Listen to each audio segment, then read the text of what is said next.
Let's go with the different ways that people might come into marriage that affect their intimacy right away, where it just becomes, because I totally have seen this, where people come in with different expectations. And that's a difficult thing to move past because it's yours. Yeah. You know, it's your own thoughts and your own perceptions of what that area of your marriage is supposed to look like. Right. That's a good point. You know? I wasn't thinking of it that way, but that's true. Well, what I'm thinking of is, and it depends on the person. It could be from life experience. It could be from what they've seen in other people. Like it could be in the experience that they've had growing up, you know, like what examples they had of intimacy, you know, that really can affect the way that you look at marriage coming into it. And it could be completely off. Yeah.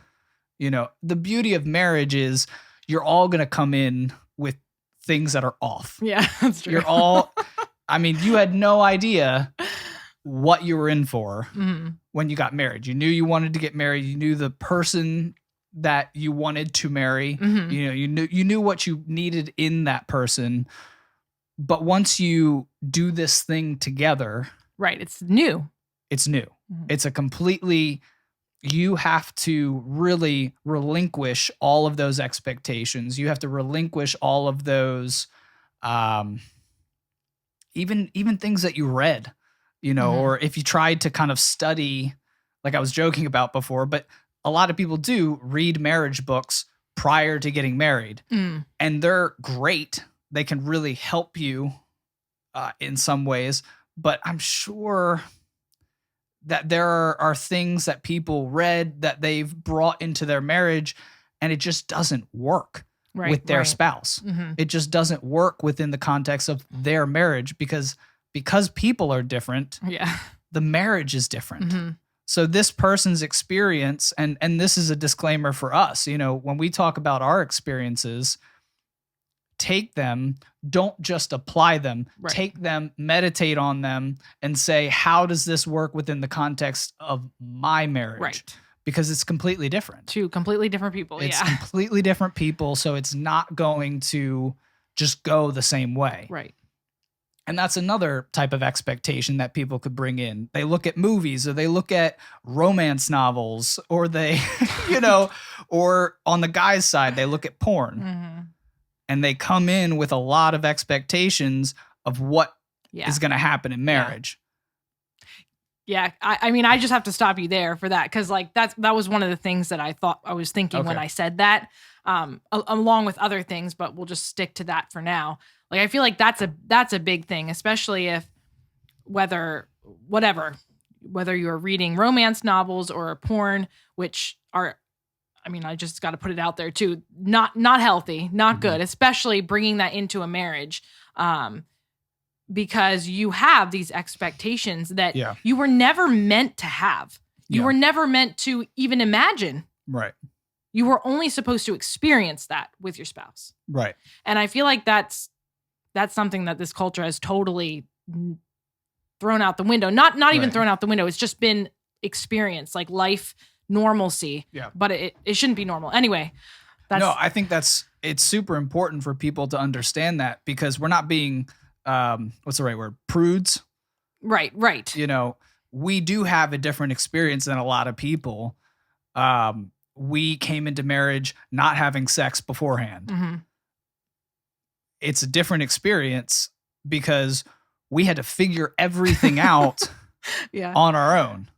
Like honeymoons are different if you never had sex before. It's true. It's different. 100. Yeah. But you know what? Then you're all on the same level. No one's progressing past the other person because it's like, where'd you rack up points? Right. You know what I mean? Like all you got is me. Yeah. I'm the only scoreboard you got, yes, you know? Yeah. So it's beautiful in that way because no one feels like the other isn't meeting expectations. Yeah. or isn't falling short of expectations, I should say. Yeah. That's more accurate. But yeah, you're right. I mean, porn, like it's definitely something I struggle with in the past. And like those carry it over into your marriage. Yeah. Like it or not, you could have been addicted to porn, kicked it, but that stays with you. Right. And you're going to bring that into your marriage, sadly. Right. And I've had to, again, relinquish those expectations, throw them aside and be like, no, this is new. Yeah. This is something different. Yeah. I cannot put those on my spouse because, one, they're not real. I mean, they're not real intimacy. They're not real intimacy. No one in those porn videos are real emotionally people, attached to each other. Real people, not real intimacy. Yeah. Exactly. So that's definitely something that's super important to come into marriage with. Kick your habits, kick your, all the other things, expectations, thoughts, perceptions, preconceptions, kick them to the curb. Because this is totally different. This is going to be totally different than anything you expected. And that's good. What's up, everybody? You just watched a clip from one of our Just Breathing podcasts. If you want to see the full version, you just hit the link in the description below. Or if you want to just keep watching clips, we got some more right here. Thanks, everybody.